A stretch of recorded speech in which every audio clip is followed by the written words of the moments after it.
Supreme court की केंद्र को कड़ी फटकार, कहा हो रही है बहुमत की तानाशाही। सुप्रीम कोर्ट का बड़ा वार, चुनाव आयोग पर घमासान। क्या देश में चुनाव आयोग अब पूरी तरह सरकार के कंट्रोल में आ गया है?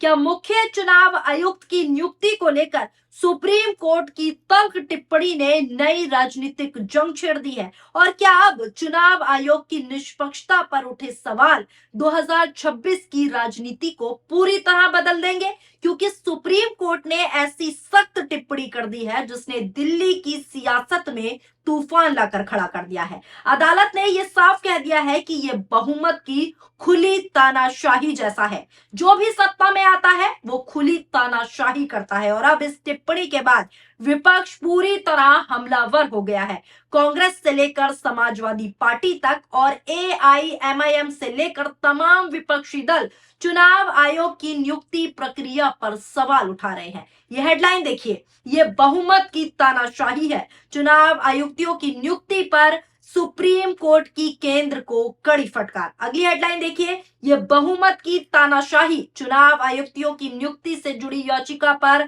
सुप्रीम कोर्ट की तल्ख टिप्पणी। दरअसल मामला जो है चुनाव आयुक्तों की नियुक्ति से जुड़े नए कानून का है। केंद्र सरकार ने जो नया कानून बनाया उसमें मुख्य न्यायाधीश यानी कि सीजेआई को चयन समिति से बाहर कर दिया गया। अब चयन समिति में प्रधानमंत्री, गृह मंत्री और विपक्ष के नेता को रखा गया। इसी कानून को चुनौती देते हुए सुप्रीम कोर्ट में याचिका दाखिल की गई थी। सुनवाई के दौरान वरिष्ठ वकील प्रशांत भूषण ने कहा कि सत्ता में आने के बाद हर पार्टी अपने फायदे के लिए जो है कानून बदल देती है अपने अनुसार और स्वतंत्र चुनाव आयोग की बात भूल जाती है। इसी पर सुप्रीम कोर्ट ने बेहद सख्त टिप्पणी की। सख्त टिप्पणी करते हुए सुप्रीम कोर्ट ने कहा कि यह बहुमत की खुली तानाशाही जैसा है। सुनवाई के दौरान जस्टिस दीपांकर दत्ता और जस्टिस सतीश चंद्र शर्मा ने यह साफ कहा कि चुने हुए लोगों की तानाशाही लोकतंत्र के लिए बिल्कुल ठीक नहीं है। अदालत ने यह भी कहा कि जो भी सत्ता में आता है वो यही काम करता है। यह देश के लिए दुर्भाग्यपूर्ण है। सुप्रीम कोर्ट की यह टिप्पणी एक ऐसे समय में आई है जब पूरे देश में चुनाव आयोग की भूमिका पर लगातार बड़े बड़े सवाल उठाए जा रहे हैं। पश्चिम बंगाल चुनाव आयोग को लेकर विपक्ष पहले ही चुनाव आयोग पर बड़े बड़े गंभीर आरोप लगा चुका है और अब चुनाव आयुक्त की नियुक्ति प्रक्रिया पर अदालत की इस टिप्पणी ने पूरे मामले को और ज्यादा बड़ा बना दिया है। इस पूरे मामले को और ज्यादा विस्फोटक बना दिया है। प्रशांत भूषण ने अदालत में दलील दी कि संसद को ऐसा कानून जो है बनाना चाहिए था जिसमें कार्यपालिका का दबाव ना हो। उन्होंने कहा कि स्वतंत्र और निष्पक्ष चुनाव संविधान का मूल भावना है, लेकिन नए कानून में सरकार का प्रभाव ज्यादा दिखाई देता है जो नया कानून बना है। प्रशांत भूषण ने यह भी कहा कि जब बीजेपी विपक्ष में थी तब लाल कृष्ण आडवाणी खुद स्वतंत्र नियुक्ति प्रक्रिया की मांग करते थे, लेकिन सत्ता में आने के बाद सब बदल गया। अदालत ने इस पर पूछा कि संसद ने पहले कानून क्यों नहीं बनाया। जवाब मिला कि हर सरकार ने इस व्यवस्था का फायदा उठाया, इसीलिए इसमें सुधार कभी नहीं किया गया। सुनवाई के दौरान मैं आपको बता दूं एआईएमआईएम सांसद असदुद्दीन ओवैसी का भी जिक्र हुआ।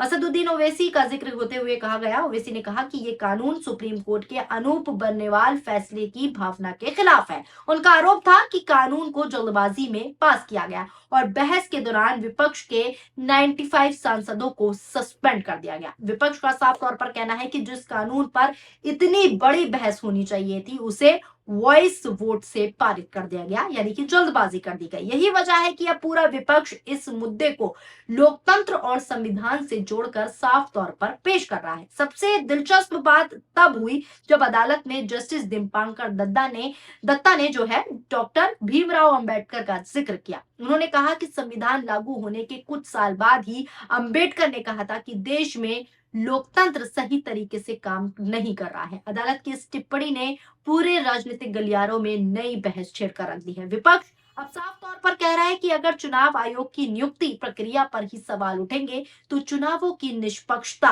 और पारदर्शिता कैसे बचेगी, जब चुनाव आयोग पर ही सवाल उठ रहे हैं। सुनवाई के दौरान वरिष्ठ वकील विजय हंसरिया ने अदालत को बताया कि 2024 में नए कानून के तहत चुनाव आयुक्तों की नियुक्ति बेहद तेजी से की गई। उन्होंने कहा कि विपक्ष के नेता को करीब 200 नामों की सूची दी गई और अगले ही दिन चयन समिति की बैठक के नाम फाइनल कर दिए गए। इस पर जस्टिस दत्ता ने हल्के अंदाज में कहा कि काश जजों की नियुक्ति में भी इतनी तेजी दिखाई जाती, लेकिन इस टिप्पणी के पीछे अदालत का बड़ा संदेश और साफ संदेश जो है दिखाई दिया कि इतनी महत्वपूर्ण नियुक्तियों में पारदर्शिता बेहद जरूरी है। कुछ भी ऐसा ना हो जो पारदर्शिता के बिना हो जाए, साफ साफ ये अदालत ने कह दिया। अब इस पूरे मामले को विपक्ष जो है सीधा चुनाव आयोग की निष्पक्षता से जोड़ रहा है और चुनाव आयोग को घेरे में भी घेर रहा है। कांग्रेस का आरोप है कि सरकार अपने मुताबिक चुनाव आयोग जो है बनाना चाहती है क्योंकि उसे अपनी साठगांठ करनी है। समाजवादी पार्टी लगातार ईवीएम और वोटर लिस्ट पर सवाल उठा रही है।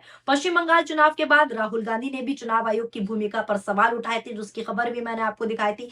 साथ ही मैंने आपको यह भी बताया था कि कैसे अखिलेश यादव ने सीसीटीवी फुटेज सार्वजनिक करने की मांग की थी। और अब सुप्रीम कोर्ट की ये टिप्पणी, इस टिप्पणी के बाद विपक्ष को नया राजनीतिक हथियार मिल गया है।